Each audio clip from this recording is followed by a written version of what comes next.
Okay, I think we're gonna start, and whoever is late will just join us in a little bit. It looks like it's a small group today, so hi Tom and Corey and Evelyn, thanks for joining us. Just a few reminders before we start.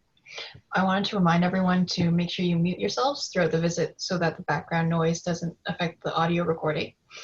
And also, because we're such a small group, please feel free to put more questions into the chat box, and I'll be reading them out to Stacey throughout the visit.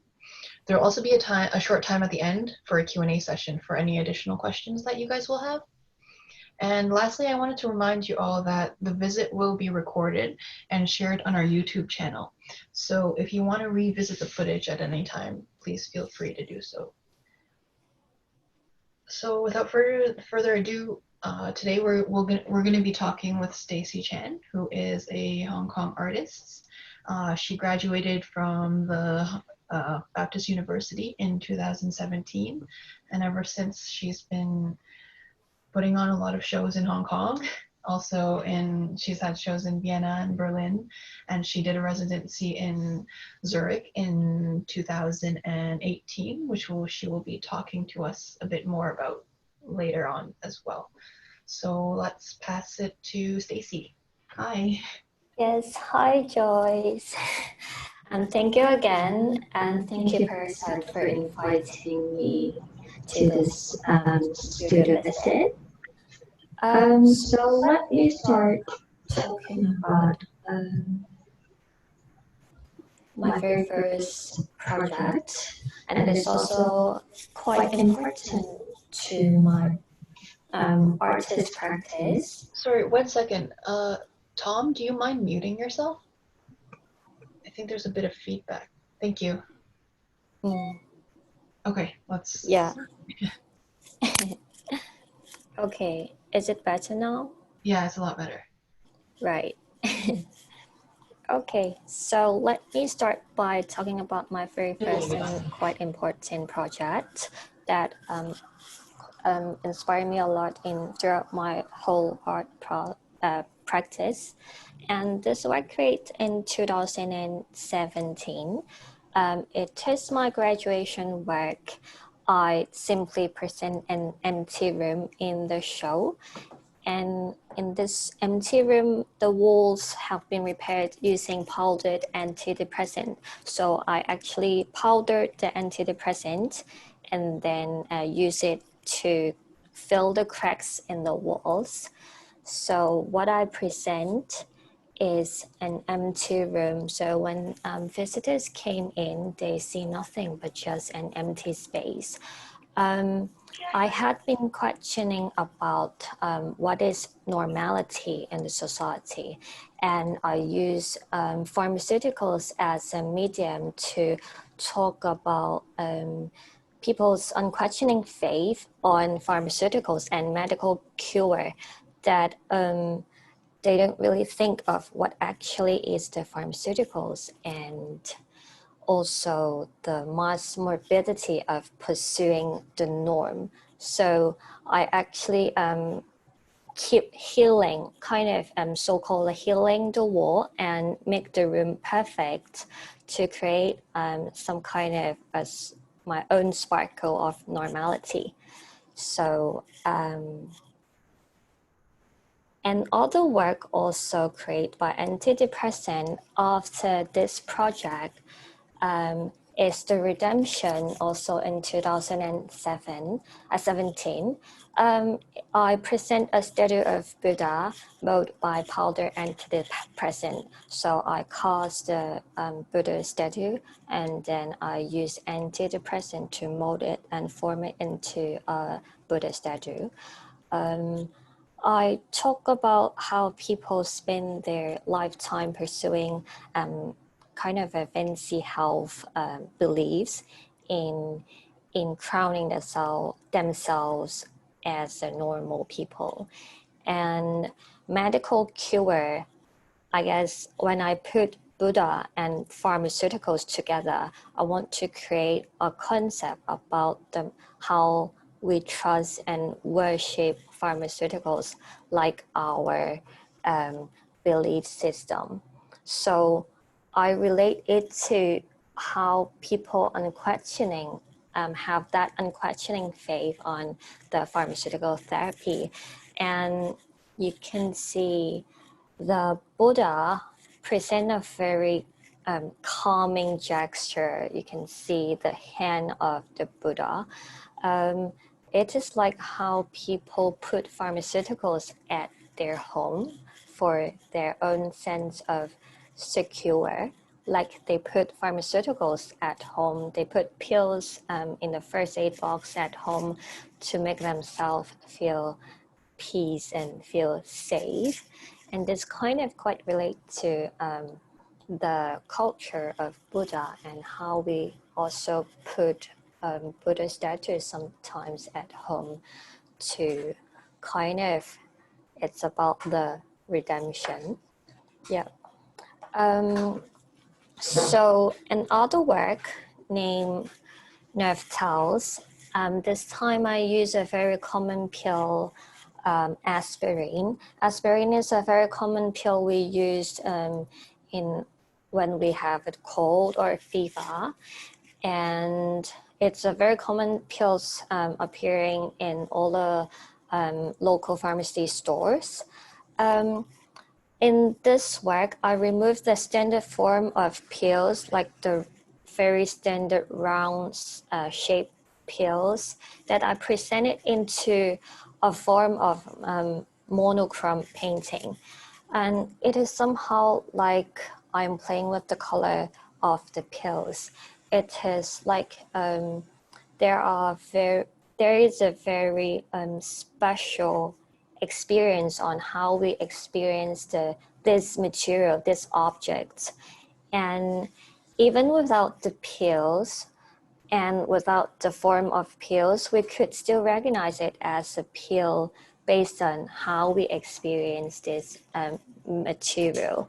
So these field works actually talks a lot on how we trust pharmaceuticals and how we trust medical cure as a redemption. Yeah. How did you get into using pharmaceuticals as a medium? It is actually based on how I observe the society and how my personal experience. I have a very close family member who has experience on dealing with psychiatric medical treatment. So how I observe her facing this experience questions me a lot on how we define normal in our society. I always think like normality, this work, is kind of a fantasy. We just want to spend our lifetime pursuing this word because we want to be a normal people. So the society is also actually eliminating all the so-called abnormal people. The society keep them away from the city to the hospital. And all this questions me on the pharmaceutical culture, not only in Hong Kong, but a lot of other countries. When you see a children being very active and not sitting well in class, you might consider them having ADHD and then treat them with a lot of pills. So this leads me to start this research on the relationship between normality and pharmaceuticals. Have you ever explored Chinese pharmaceuticals then, like Chinese medicine? Yeah, I actually explored the material of Chinese medicine, but due to the smell and due to also the appearance of the material, I'm still exploring how it could be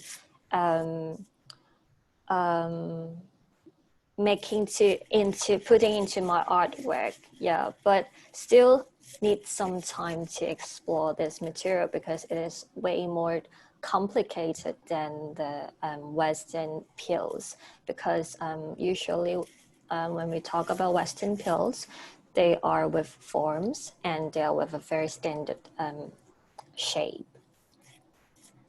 Yeah, if you're interested, we actually at the exhibition going on now, there's another Hong Kong artist. Her name is Wing Po So, and she works actually with a lot of Chinese medicine, the material from Chinese medicine in her work, because her family's background is in Chinese medicine. Yeah, so you can look her up if you're interested in that. Cool. Yeah. So do you want to talk to us a bit about your residency in Zurich? Yeah. So let me see. So in 2018, I participated in a 3 months residency funded by Zurich University of the Arts. It was an truly inspiring journey to me, with a very large studio space for me to create artwork and a chance for me to visit a lot of very great exhibitions in Europe. And I create an exhibition named In Itself. And this exhibition, I display ordinary objects that are losing significance in our everyday life.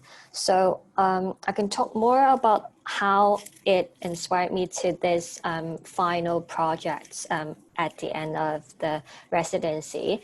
I find the lifestyle in Zurich very, very different with how the lifestyle in Hong Kong.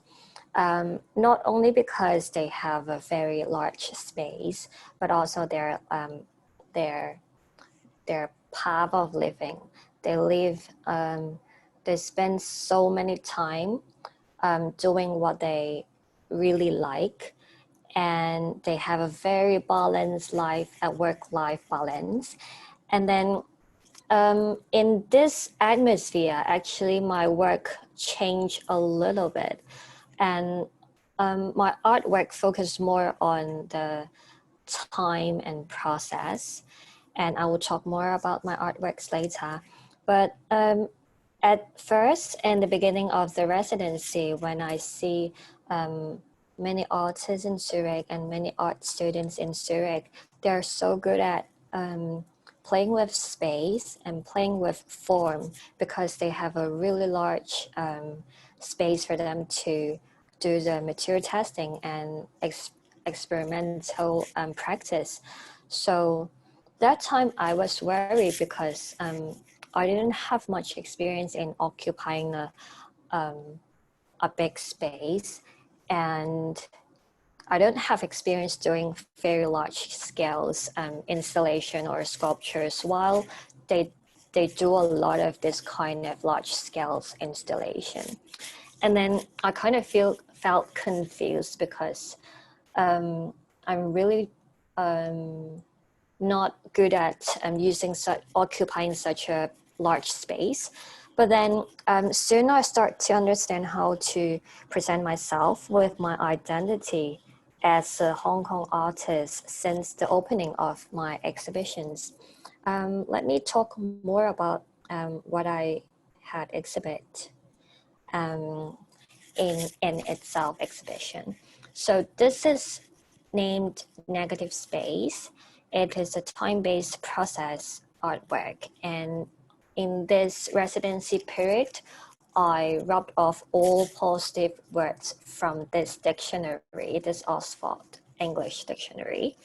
I talk about the positive culture, so-called the extreme optimism culture in society, how we pretend to be normal and very positive, and how we label negative people as a sick patients and keep them far away, and eliminating them and eliminating all the negative emotions. So the concept starts by this. And so what I present is like the title Negative Space, but not referring to the emotional negativity, but it is about the negative space of a society and the negative space of oneself. So this takes me 3 months to only finish rubbing off the words start with A. So actually, in total, I guess I spent almost 23 months in total to finish this dictionary. So you can see I use eraser to rub off all the positive words and the ink print in the dictionary. So I'm actually also starting a whole new process with a new dictionary, and this had been exhibited at 1A Space last month, and it is still in process because this dictionary is much thicker and much complete. So I start using this dictionary because I think this dictionary would better present the idea of totality and representing like a world, like a representation of the world. And so in this dictionary work, I create another work based on this process, and it's named An Absolute Positivity. So throughout the process of rubbing off all the positive words, I collect the eraser shavings from erasing positive words from that dictionary. And then through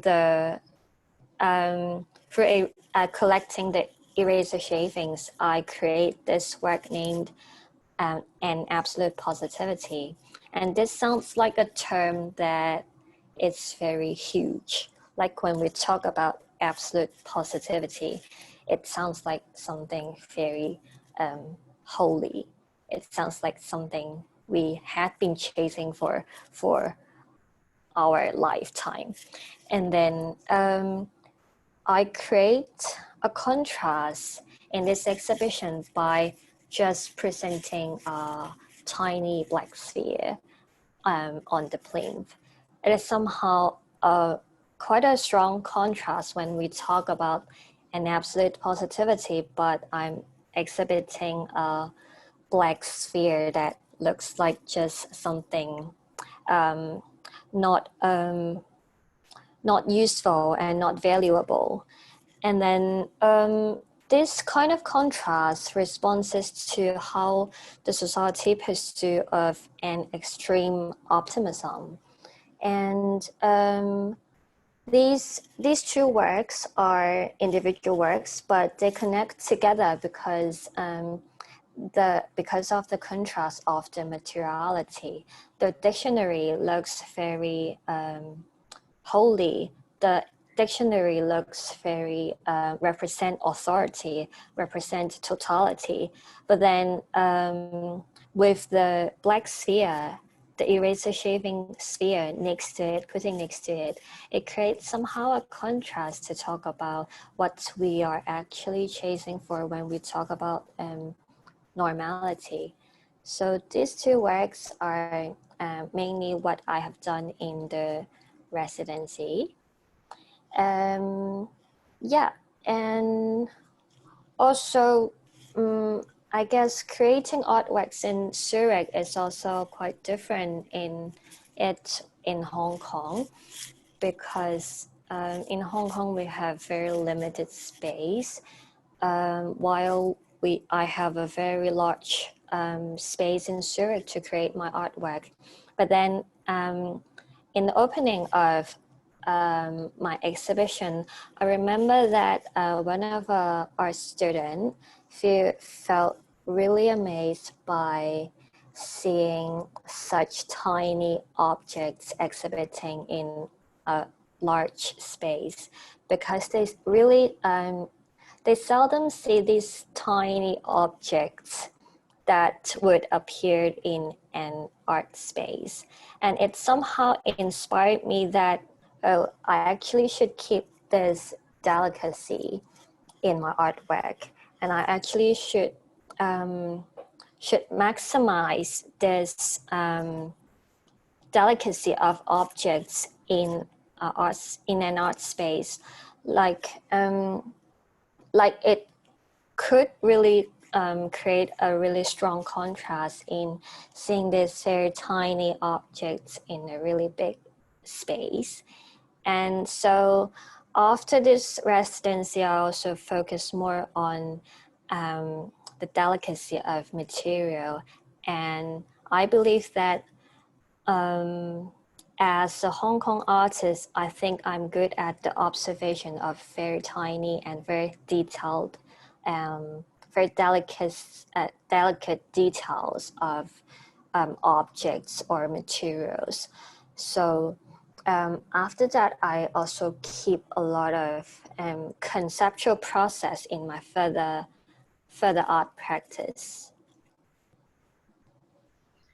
I have a question about the dictionary. What did you consider a positive word? Like what was your definition of positive words? Yeah, I actually consider I erased all the positive words and neutral word. So I should not say I'm removing all the positive words, but I am removing all the non-negative words. So if the words are not in negative, I erase them. But it is also an experience and how I relate myself into every single words in a dictionary. And it somehow also changed how I define a word. It's kind of dictionary also gives us a perception that it is right. It is it defines everything in the world. It defines all the words and it tells you everything. It gives you every answer when you check on dictionary. But then when I look on every details and every definitions in the dictionary, I find that there are actually some negative space in each single words. Say for example, what I remember the most is the word peace, and it sounds like a very, very positive word. And the definition from the dictionary also tells you peace is a very positive word. But then when I see more of the definition, it talks about the absence of noise and the absent. And then when I see the absence of noise, I think about is it really a good word, the absence of noise? So when in the society, when noise are being mute or being covered, it creates the peace. So is this peace really a good thing behind? So there must be something behind this positive word, the peace. So throughout the process, I think this 23 months process, I deal with every single words and I have a very different views on each words, right? You mentioned that you started or you continue to think more conceptually during your residency in Zurich. Did you? Yeah. And most of your work, a lot of your work is conceptual. Did that start in school, or how did you become a more conceptual artist? I think I start with my honors project. You can see I don't have quite a strong medium that I am good at.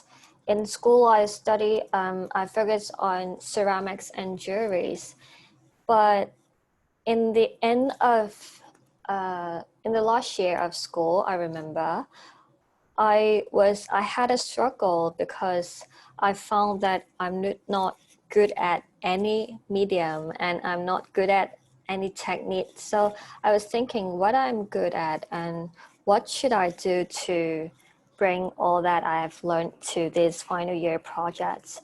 And this comes to this research topic, I found it really interesting when I do more research, and when my project is supported by more researchers, I find this artwork more complete. So I would say I really like researchers and I really like material. So all these are how what leads to me making more conceptual artworks. But then you can also see in this final year project, filling the cracks are actually techniques from polishing techniques from Zürich, and also the gum gai techniques in ceramics. So gum gai is actually a Japanese technique, and it is a very traditional ceramics techniques that I had learned at school. So I also keep these techniques in my artwork, but I focus more on concepts, I guess. Can you talk a bit more about that technique you were just talking about? It's called gum gai.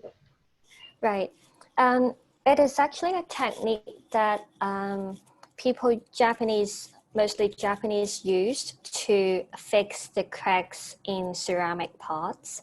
So they use the gold powders to fix the cracks, and then it makes the broken potteries become a new potteries.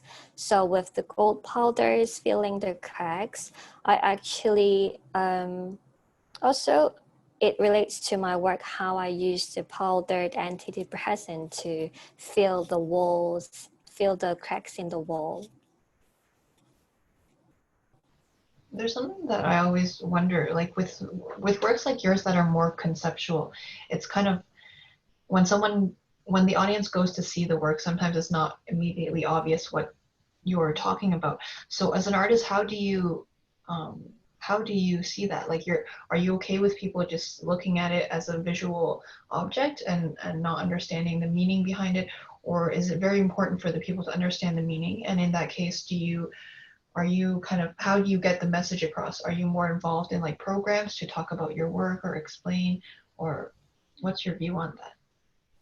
Yeah, I had this struggle since I create my first honors project, because I'm displaying an empty room, but then in the campus there are a lot of other rooms that are showing other graduates' artwork. But then I found that at last a lot of visitors actually skipped my room because they thought it is an empty room. So it actually I kind of think that when I have the right audience, it makes me feel good too, that if my artwork could speak to them. So I don't mind that not everyone understanding my artwork, but then if one of the visitors who got into my empty room and could feel the sense of void or to feel the sense of emptiness, I would feel very satisfied that my artwork connects with them. And then same struggle when I do object artwork, like the dictionary.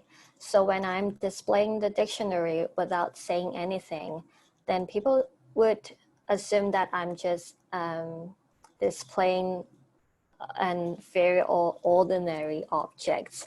But then it's also more about how the viewers experience this object based on how they experience this object in their daily lives. So I don't like to put a lot of my own existence in my artwork. So when they see the, like this picture, when they see the words being erased, I don't like them to relate to me rubbing off the positive words, but I like them to relate themselves into the process. So this is very important. I like to create a conversation between the viewers and the object, but not the object and the artist. So yeah.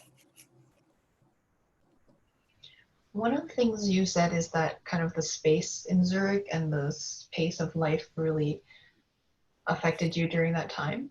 I'm wondering if, because you were at the Zurich University of the Arts, you must have got to know different students there or teachers.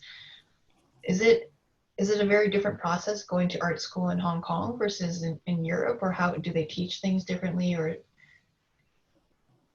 I didn't have a chance to take their lesson because they taught in German.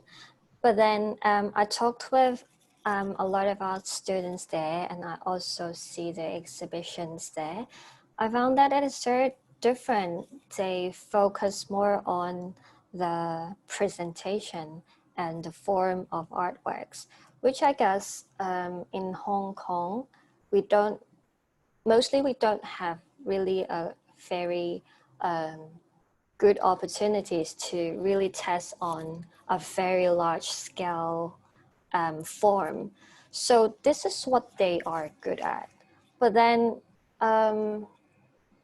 while staying in there and talking with the professors or students there, I found that they're really curious on the time-based projects of mine, and also how I put objects at a gallery. So they seldom put objects at a gallery because they like to play with forms and space, and they don't think objects could work well in the space because it is small and it is ordinary.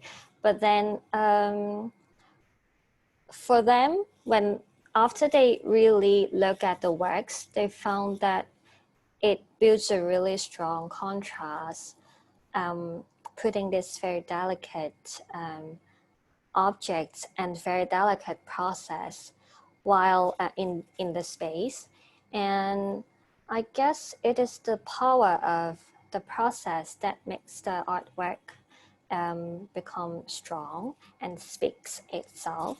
And yeah, mainly it's because the culture in Zurich, they are very slow path. They have, they don't really push themselves working on assignment, art projects, and they spend more time testing, and they don't mind putting the testing piece to present as a final assignment. So this kind of thing I also learned from them is to spend more time in the process of the artwork rather than the presentation of artwork.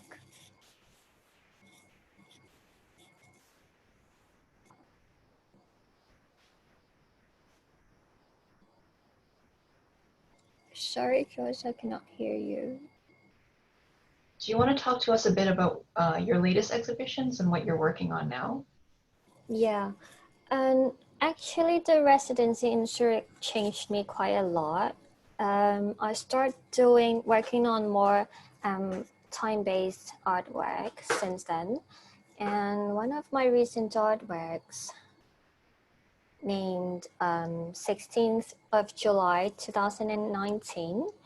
And this work is a drawing, a black monochrome drawing formed by 2 million of hand-drawn dots.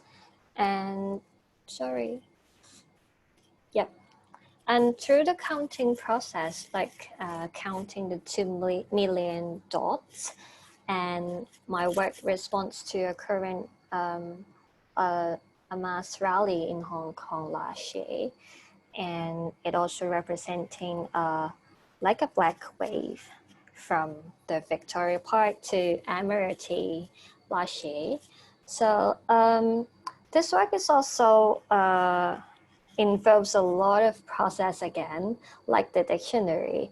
It takes me a lot of time to build these 2 million hand-drawn dots, and it creates like a black monochrome block.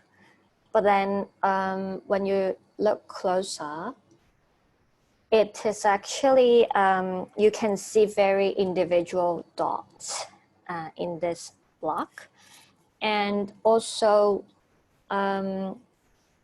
besides this work relating to this work, I also create this video work named Only the Sun Has a Right to Its Spots.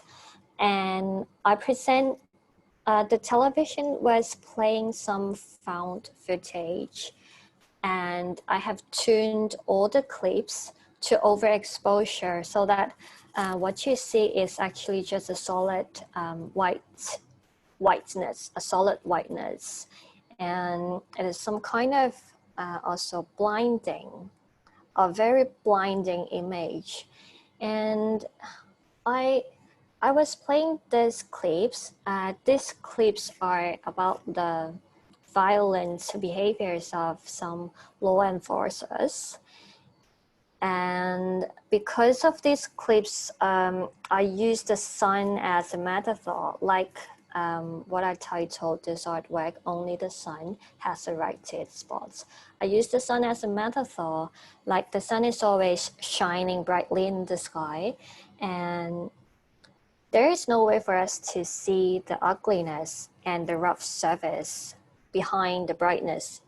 Like we never see the rough surface of the sun. And so do this situation happens in our society when government is standing high and we cannot see their corrupt because they are shining and they are putting themselves in a very over brightness that is kind of blinding. So this work is one of my first media work actually. And yeah, this kind of work actually also relate to how I experienced in the Zurich residency, about how I spend more time in the process of making artworks.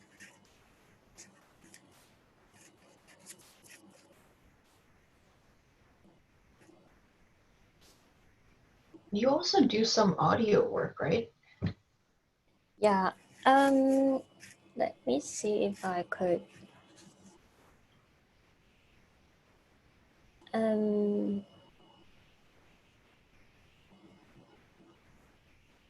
I will share the.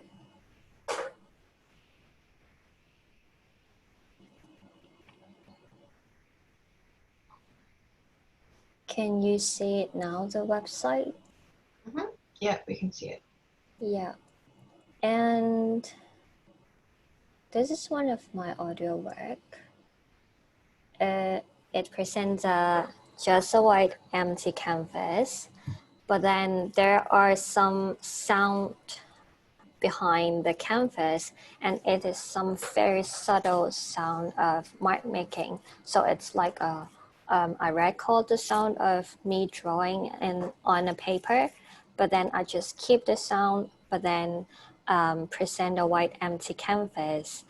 And what you see is just a really blank image in front of you and at the art space. But then when you listen to the audio, you kind of start imagining mark making in this canvas. So it is more about the viewer's experience. I always think that like drawing is not really about you have to see something. Or I always think that when you walk into an art space, it's not necessary to let the artwork to speak to you directly, but then it's more important how you experience the artwork and how you have the conversation with the artwork.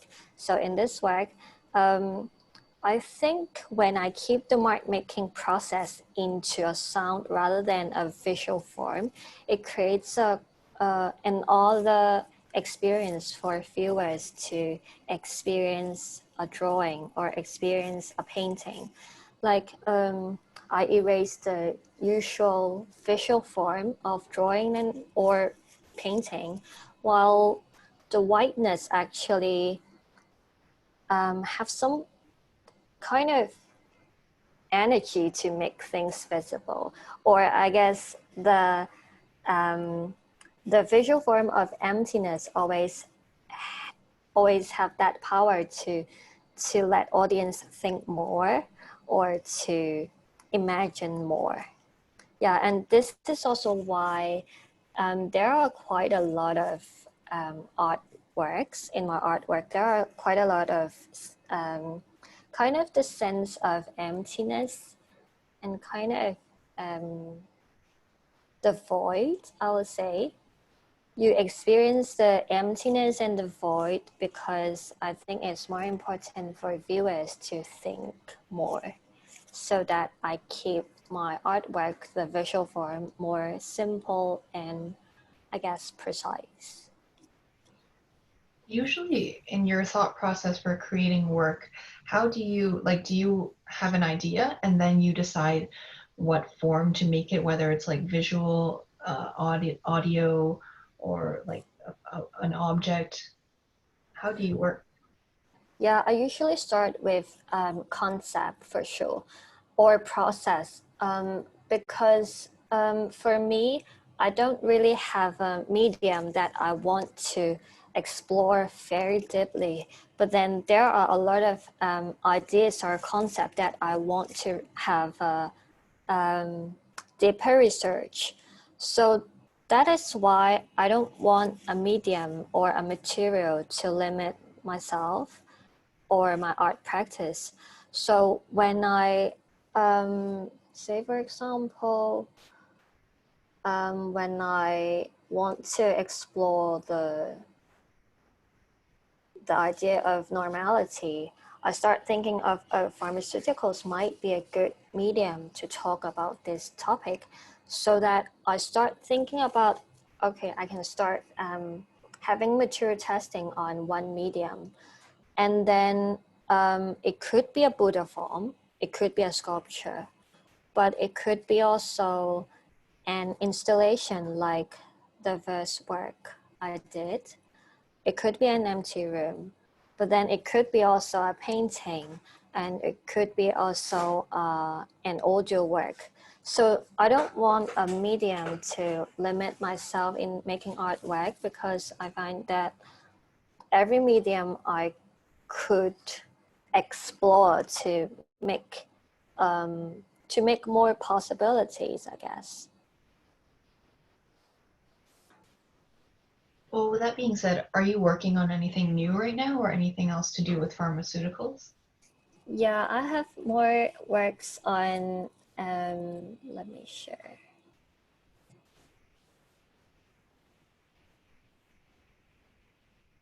I'm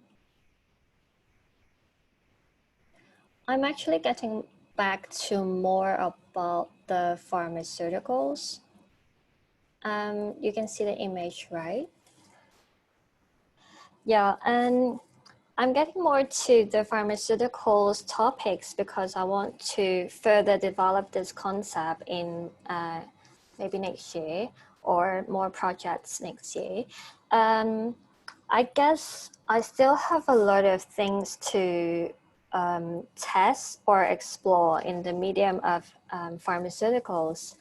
And it is also a year for me to stop doing individual artworks, because I start to plan making an exhibition as a concept more than a single artwork as a concept.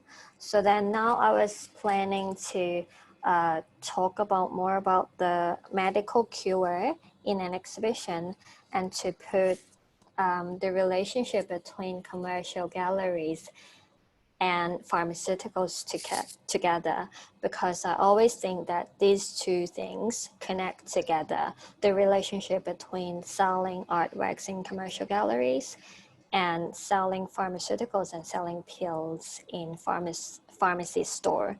They there there is a tension between these two things. So when I make very commercial artworks by pills, I'm actually also selling the pills at the gallery. And this is kind of a concept that I will be developing and will be doing maybe next year. And this is also the concept that I will be talking more about the advertisement of pills. Like, I always think there is something behind every sickness that the pharmacy store are promoting. Like they are actually the one to create some illness, more and more illness, to let people buy more or purchase more in their products. So pills as a product, but not a medical cure, became something, it's like people's faith on it.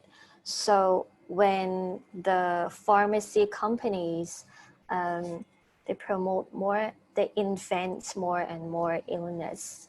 So I would say they invent illness more than they found illness. So when they invent more and more new names of sickness or new names of mental illness, it is their benefits that they earn quite a lot in selling all these psychiatric products. So I want to make this a concept on my exhibition, like I'm pretending to be the pharmacy company to sell pills and to make advertisement of pills.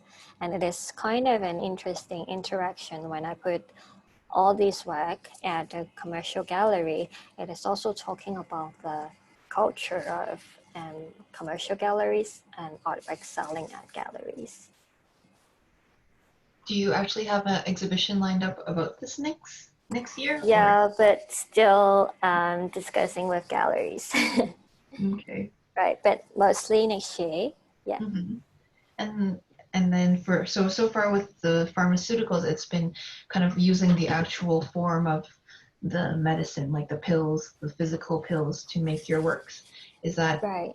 Are you continuing that, or are you starting to explore using different mediums as well, like video and audio too? I will be using also using pharmaceuticals in this project because I think I still have a lot to explore, like making this medium into 2D form. I used to have it mode to become a sculpture, or I use it in installation, but I want to start making more on paintings. Like it is like a real graphic advertisement when I used pills as a medium in the paintings. But then I'm also exploring more mediums that talks about pharmaceuticals, such as the first aid box we might have at our home, like the white first aid box that we always like to put at home. It is also about a sense of secure. It is also a redemption when we put it at home. It is something to make you feel safe. And I'm planning to connect it with the fish tank at home. We also have that fish tank at home. And these two objects actually might be creating something very interesting in talking about how we use object at home or in our everyday life to make ourselves feel good or feel secure. Yeah, and this is also some objects that I would be playing on. Yeah, I'm looking forward to seeing the exhibition next year. Right. So we're almost at time. I'd like to open the floor now for anyone that has questions. Yeah, feel free to type in the chat box and we can, yeah.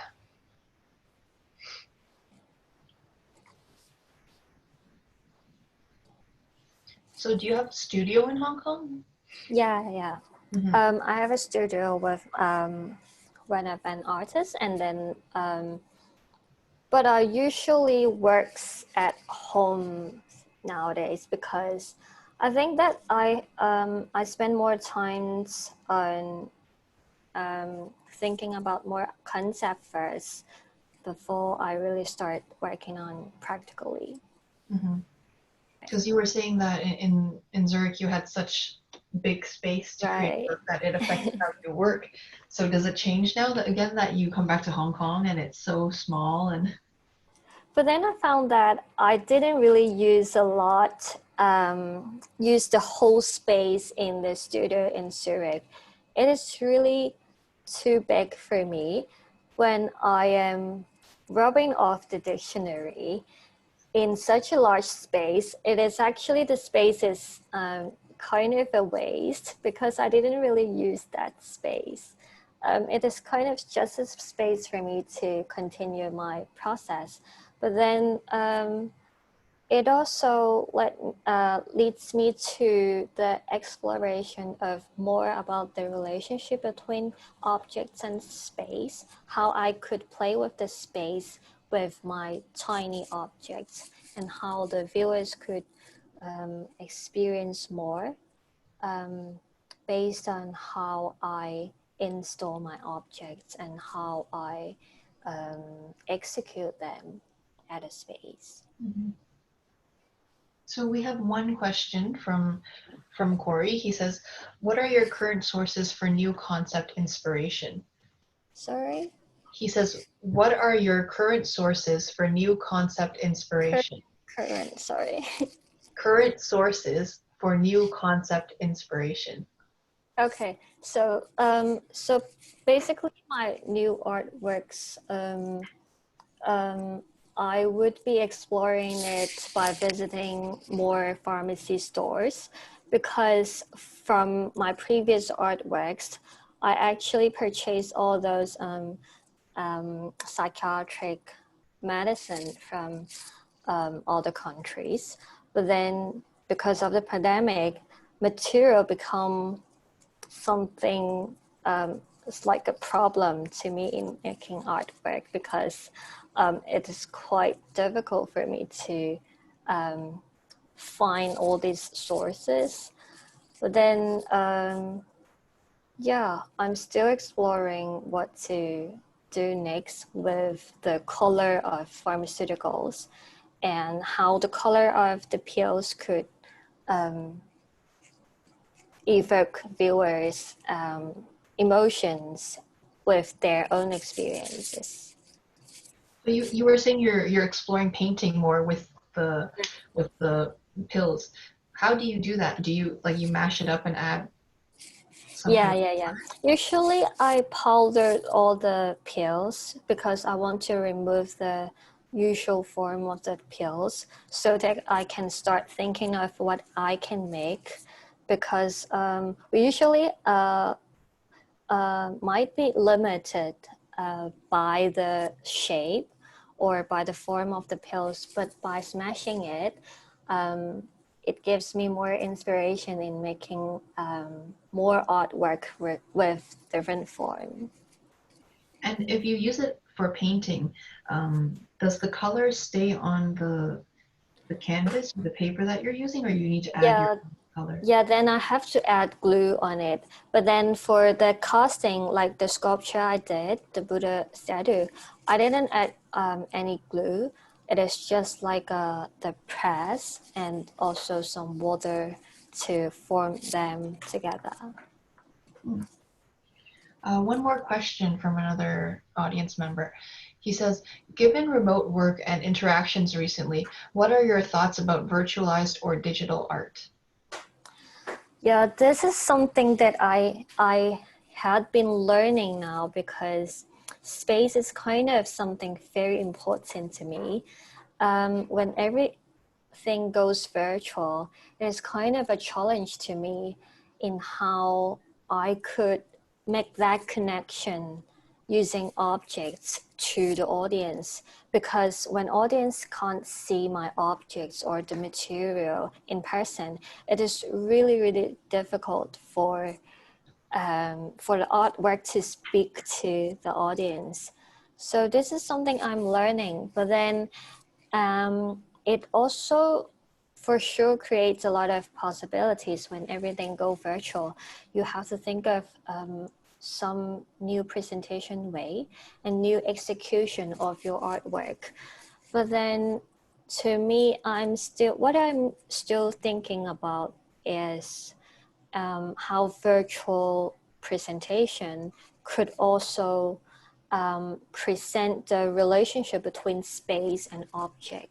I don't want the object just to present online because it is kind of like a documentation more than a virtual experience. So yeah, I'm still exploring how I could create more interaction between virtual experience with the viewers and also the objects itself when they go online, how it creates interactions with viewers. So I think we're almost at time. That was probably our last question. Yeah, thanks so much, Stacey, for joining us today. Yeah, thank you. For all our audience members that joined us. Thank you. So remember that this will be recorded and shown on our YouTube channel. So anytime you want to come back and take a look, feel free to do that. All right. Thank you, everyone. Okay. Thank you. Good night. Good night. Bye. Bye.